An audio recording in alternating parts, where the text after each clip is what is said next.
بسم الله الرحمن الرحيم الحمد لله رب العالمين وصلى الله وسلم وبارك على عبده ورسوله نبينا محمد وعلى آله وصحبه أجمعين. Assalamu alaikum wa rahmatullahi wa barakatuh, and welcome to Lessons in Fiqh. The hadith number 169 in the chapter that deals with the conditions of Salah was narrated by Abu Marthad al-Ghanawi, and I believe that Brother Noor will read this hadith for us. Narrated by Abu Marthad al-Ghanawi, may Allah be pleased with him, I heard Allah's Messenger ﷺ says, don't pray towards grave and don't sit on them. Don't pray towards graves and don't sit on them. Now, we have a rule in the fundamentals of fiqh, usul al-fiqh, that says that whenever you're forbidden from doing something, it means that it is not accepted. Which means, if you are forbidden from praying after Asr, and you insist on praying, then your prayer would be void and not valid. Another example, a person comes, Abu Malik, and says that I have nadhr. It's an oath that I fast one day. And this man does not fast this day until the day of Eid. And on the day of Eid, he says, I'm going to fast today. So would his oath be fulfilled by fasting that day? No, because it's forbidden for him to fast the day of Eid. And if he does fast the day of Eid, it's not accepted. Therefore, he still has to do and make up for that one day that is an oath that he made it another on himself. Likewise, the Prophet says here in this hadith that do not pray towards graves. Now, he is making this something forbidden. If a person goes into a cemetery and it's Asr prayer and he skipped the prayer with the congregation and he prays in the cemetery, would his prayer be acceptable? From the rule that we've said it is not acceptable. It's forbidden for him to pray.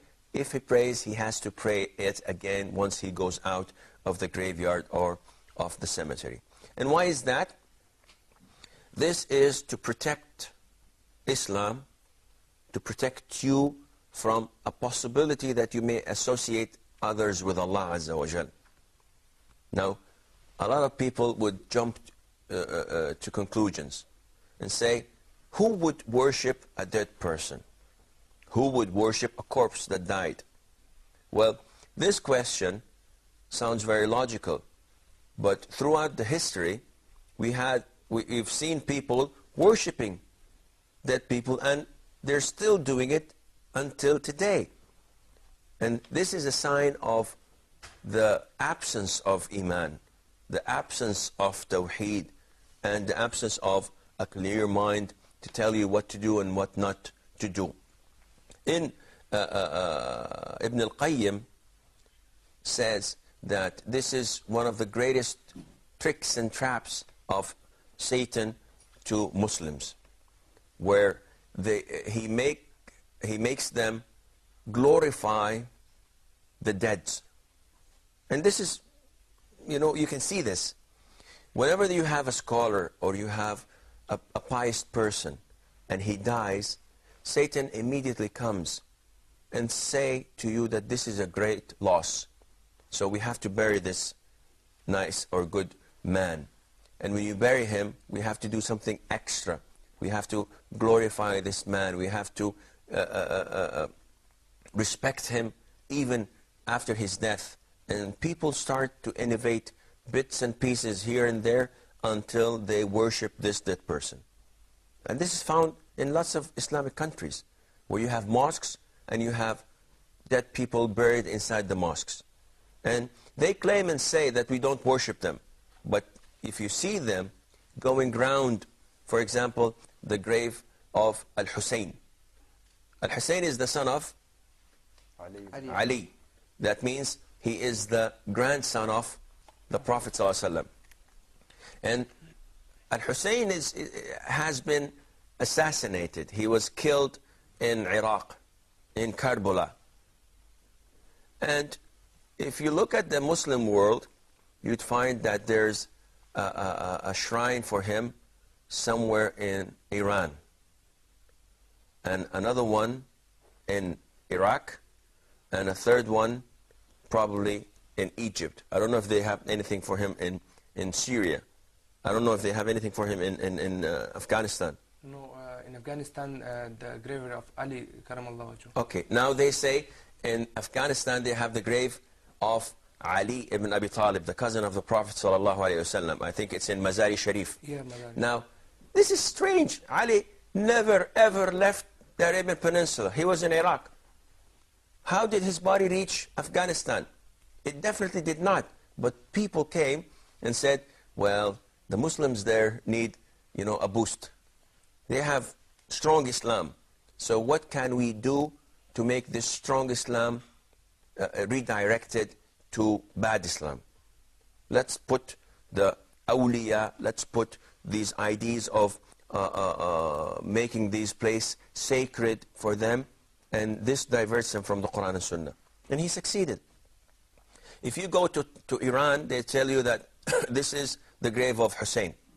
And if you go to Karbala or to Syria, they say that this is the grave of Hussein. And if you go to Egypt, they say that this is the grave of Hussein. May Allah be pleased with him. One of the companions of the Prophet ﷺ, his grandson, and one of the masters of paradise. The Prophet said ﷺ, that Al-Hassan and Hussein, they were brothers, his grandsons, are the masters of the youth in Jannah. They are the top and the leaders, the head of youth in Jannah. And if you look at this situation, it's not unacceptable. So, do you mean to tell me that his legs are in Iran and his body is in Karbala, Iraq, and his head is in Egypt? This is not acceptable. Then what is? What's acceptable is that Satan comes to people and he tells them to glorify these dead and to think that they have powers, so that you should supplicate to them, you should pray to them, and you should slaughter them. And this is what we call fitna. Allah Azza wa Jal has put us on earth to worship Him. And He put us on earth to examine us. So if we pass the exam, it's heaven for eternity. If we fail the exam, Allah knows what will happen. And what made me say this was that I have friends, I know people, and Allah Azza wa Jal examined them in different ways. There's this man that was married 10 years ago, and until today he doesn't have any children. So people instruct him, go to the Kaaba, go to the holy mosque, pray to Allah Azza wa Jal that He grants you a child. So the guy goes for 2-3 years, nothing happens. Then this man comes up to him and say, why don't you go to the grave of Al-Hussein in Egypt or in Iraq, wherever you want. The guy has branches, so you can go wherever is convenient for you. Go to Al-Hussein and supplicate there and see what happens. So the guy says, let me give it a try. He goes to the mosque and he sees people rubbing the walls of the chamber and throwing letters or throwing pieces of clothing, and people saying, oh yeah, Hussein, do this for me, do that for me. And the guy gets, the feeling, and he starts saying, yeah, Hussein, grant me a child, grant me a good boy. And bang, within 9 months, his wife is delivering a healthy, beautiful boy. What would this man say? He would say that, I've prayed to Allah Azza wa Jal in the Kaaba, in the Haram, for 3 years and nothing happened. And look, in less than 9 months, I have a child. Then this is the real power. This is the power of the people. No, it's wrong. This is a test from Allah Azza wa Jal, and you've just failed the test, and you're not a Muslim anymore. By calling and praying other than Allah, you become a non-Muslim. So one would say and argue, okay, then how did it happen? How did this man got successful in having this child? Who gives a child in the very beginning? It's Allah. Allah Azza wa Jal, who grants you this child, grants you health, grants you wealth. So by asking other than Allah Azza wa Jal, do you think that Al-Hussein himself has the power to give you anything? Do you think that the Prophet ﷺ has the power to give you anything without Allah Azza wa Jal? Definitely not.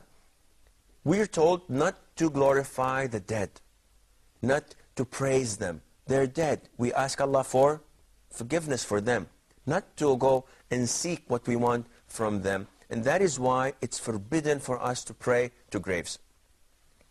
Do you recall any incident, Fadi, where people started glorifying and praising the dead, and then they ended by worshipping them? Like in the stories of the companions, or before? Muhammad? Yeah, the story that the Quran brought us, Lat Manat Uzat, that they were very great people. Yes. After they... Al-Lat, Wal-Uzza, they were all people that were good. One of them, for example, Al-Lat used to get dates and put some wheat with it and make a meal for the pilgrims whenever they come. He used to give it to them. And the minute he died, they put a shrine on his grave and they started worshipping him. Before that, we have Abu Malik. There's the 5 pious people on the time of Sayyidina Nuh. Yes. And what happened when they died? The people, first they made the statues at like a square in the city. Why? To remember them. Yes. What, to remember them in what? In good, remember their goodness. That's exactly the point that Ibn Abbas, may Allah be pleased with him and with his father, told us, that at the time of Noah, there were 5 good people, and everybody respected them. And the minute they died, they felt bad about it. So Satan came to them and told them that, why not build statues on top of their graves? So whenever you see them, you remember how pious and good they were, so you do exactly like they used to do. And they did so. And after this generation died, new generation came in, and they saw these statues, and they saw how people, admired them and glorified them. So Satan told them, do you know why they've built these statues? Because these people bring rain. So call them, supplicate to them, and they will make it rain on you. So they did so, and they associated others with Allah Azza wa Jal, and they became mushrikeen. And that is why we are told not to have any forms of statues or drawings that may resemble any living creature. One would say, do you think I'm going to worship Mickey Mouse in 5-10 years' time? Or my Pokemon? Well, you will not worship it, but it's forbidden because you don't know what may happen. I believe that we have to break now. Inshallah, we will be right back. Assalamu alaikum wa rahmatullah, and welcome back. The hadith we read before the break, hadith Abu Marthad al-Ghanawi, may Allah be pleased with him. The Prophet says, sallallahu alaihi wasallam, don't pray towards graves, and we gone through this, and we said that it is not permissible to pray in a cemetery or in a graveyard, and don't sit on them. And it's forbidden to sit on graves.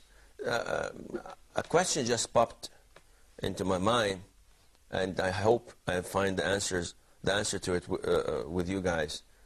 Now, I've read somewhere or the other that the Prophet ﷺ once had a black woman cleaning the mosque. Do you know this hadith? There was this black woman cleaning the mosque, and once she died, and the Prophet was asleep, ﷺ. So they buried her at night. And when the Prophet woke up, ﷺ, the following morning, they told him about her, and he was angry that they did not wake him up so that he could perform the funeral prayer. And he went to the cemetery, and he asked where her grave was, and he, ﷺ, performed the funeral prayer. So, is it possible, or was it obligated? Because here it says, do not pray towards graves. Was it obligated, or this one is obligated, mansukh, or do you have an explanation, Mustafa? Well, I think the Prophet Muhammad ﷺ did not pray to the grave. It was just, he prayed the janazah prayer or, when she was in her grave. But he did not actually pray with ruku' and sujood. What do you think, Fadi? I think he was not facing, he was facing the Qibla and the graveyard was behind him. And scholars said it's permissible to pray in this order as long as you're not praying at the grave. Abu Malik. I think, it's the Prophet ﷺ, it was something special for him. Well, actually, what Brother Mustafa said was the right answer, which is, it's forbidden for you to pray normal prayers to a grave. But to pray the funeral prayer is allowed because you're not bowing, you're not prostrating. And to pray a funeral prayer, you have to have the body or the dead person between you and the Qibla. So it cannot be performed when he's behind you. It should be, he should be, or she should be in front of you, as in the case of the Prophet ﷺ. Yes, sir. But isn't it permissible to pray? Say, for instance, you went in to visit the graveyard, and it's time to pray, and there's a mosque far away. Can you do jama'ah at the graveyard next to it? Like if the graveyard is behind you, and you're facing the Qibla? Yes, it's okay. So it's okay. Providing you're not praying towards the grave. But again, from the other hadith, scholars say you should avoid praying in the cemetery. You should go out, not within the boundaries, because this may lead a little bit later on, a month or two later, that, okay, the graves are at our back, then on a later stage, they're a little bit to our right, on a later stage, they become in front of you. So just leave the cemetery. Noor. What about somebody who has a cemetery inside his house? Is his house considered to be grave or to be cemetery? No. Now this is an awkward question because it's not usual. Though there are people that have their burial areas in their houses. But sometimes I see who stays in the grave as to keep the grave, or to he stays inside. He makes a grave for himself.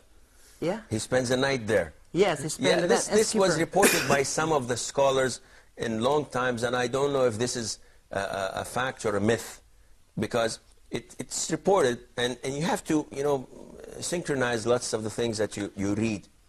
And it says that there was this scholar, whenever he prayed Isha, he used to have a grave in his house. He used to go in it, lie down, and put a piece of wood on top of him, so it's complete darkness, and he's staying there in this ditch until it's the break of dawn, and he's saying, convincing himself, telling himself that, oh, you're dead, now it's hell or heaven, and you have so many things that you should have done, you have not done them. And when it's the break of dawn, he goes out and says to himself, okay, Allah Azza wa Jal has brought you back again, so let's see what you do. Because when you're dead, you won't have the chance to do this. Now, this is far-fetched. I believe that this is too much.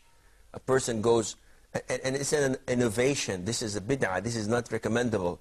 Though some people say it and think that, wow, the guy spent 8 or 10 hours in the grave. Look how fearful he is from Allah. This is not fearful. This is nuts. Instead of spending 9 hours in this ditch, and you should have prayed the whole night prayer. You should have studied ilm. You should have taught people. You should have done something useful in your life. But to sit, to lie down in this grave-like ditch and think that you're doing something good, this is not good. So this is unacceptable. This is an innovation. You should make use of your time. You find people, they call them, they have different names, but you find them in mosques, sitting there for like 20 hours a day, maybe the full day, with beans like, prayer beans like 1,001 long, and they have these strange dhikr, and they open the books, and this is Salatul Fatih lima ughliq. It translates to the prayer that opens things that are closed. Well, what is this? Is it a master key? And they say, no, this is a special prayer given to us by wali so-and-so and by scholar so-and-so, and it's good that it does this, it does that. Is it sunnah? No, no, no, no. It's even more than sunnah. This is the wali. He's not a prophet. He's a wali. This is blasphemy. This is kufr. If you think that anyone could be better than the Prophet ﷺ. And they start to make noises and sounds, and they start to say Allah, Allah, Allah, Allah, Allah, like thousands of times. What are you saying? Say the name of Allah. We say it like 7,000 times between prayers. What use of that? He said, oh, this is dhikr. Did the Prophet ever say that? Allah, Allah, Allah, and he kept on repeating it? He said, no. So how do you innovate in it? This is bid'ah, this is forbidden. And after some time, instead of saying Allah, Allah, Allah, then they don't go directly by saying the name. They use a pronoun. They say who, meaning he. So instead of saying Allah, they will say him, him, him. So say in Arabic, who. What is this? This is a dog-like barking. This is not prayer. This does not relate to Islam at all. So it is definitely not sunnah to put a grave in your house, and instead of lying in your bed, you go down there and lie in it. This is un-Islamic. But some people used to live in graveyards. Living in graveyards is different than living in a grave. See, if you work in a graveyard, then you have your house next to a graveyard. Nobody lives inside the graveyard, usually. They are probably poor people, but it's not a place to live in. I don't think it's a very friendly place, to invite your friends and let's have dinner in my place. Where do you live? Next to grave 2003. It was for a serial killer. But if you wish, we can change the scenery to another place. This is not logical or not acceptable, though it's possible. People, you don't know about people's lives, but praying to a grave is forbidden. You should respect the grave, the cemeteries, to the extent that it's forbidden for us to walk on graves with our sandals on. The Prophet ﷺ, though sometimes you have to walk on graves because the whole place is filled with graves, you have to take your sandals off. Now, sitting on a grave is completely out of the question. Sitting on a grave is completely out of the question, because the Prophet told us ﷺ that whoever sits on the grave as if he's sitting on a burning stone.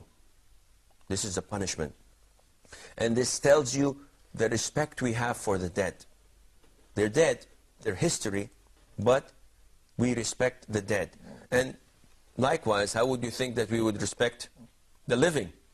Our respect to the living should be even more and more. And all of this, not praying to the grave, is to safeguard the tawheed, to safeguard the monotheism, your belief in the oneness of Allah Azza wa Jal. And that is why there are so places in the Sunnah where it tells us, do not say the following: Allah and so on, Allah and Muhammad. Because in Arabic, when you say Allah wa Muhammad, or Ma sha Allah wa shayt, whatever Allah wishes and you, this is associating you with Allah in saying that Allah wishes this and you wish this. And this is not acceptable in Islam. We move on to the following hadith, hadith number 170. Narrated Abu Sa'id radiallahu anh, Allah's Messenger sallallahu alayhi wasallam said, when any of you comes to the mosque, he should look, and if he sees impurity or filth on his sandals or shoes, he should wipe them and then pray in them. Mustafa, this hadith talks about which condition? This hadith talks about impurity. About purity, removing the filth. As we recall, that purity is divided into two. And this is essential that you understand this, because then you know what purity is. It's not only performing ablution. This is one part of it. So purity is considered to be removing the filth and lifting the state that you should be either taking a total bath or performing ablution. And in this hadith, it tells us that when you go into the mosque, at the time of the Prophet ﷺ, you could also pray wearing your socks, wearing your shoes. Now we've said that in our times this is not acceptable simply because the mosques are covered with carpets, and carpets take any dirt that you bring to them when you step on these carpets. So it's not a sunnah, it's not recommendable, you should not do this. And in this hadith, the Prophet tells us that one should look into his shoes. Why? To see if there is any filth in it, any najasa, any impurity. And if there is any impurity, one should remove it. But if there is nothing, then he can pray and he has nothing to do with it.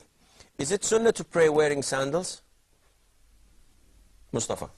Yes, it is sunnah to wear sandals, because Prophet Muhammad ﷺ told us to be different from the Jews and the Christians, because they... The Jews, not the Christians. Okay, the Jews, because they only pray without wearing sandals. Barefooted. They pray barefooted. But Muslims can pray both ways, and it's preferable if you have your sandals on and you're praying in a place that does not have any carpets, that you pray wearing your sandals. I'm afraid that this is all the time we have for today's program. I believe, inshallah, that there are a few issues still to be discussed, so we will delay that to until we meet next time. Then, fi amanillah, wassalamu alaikum wa rahmatullahi wa barakatuh.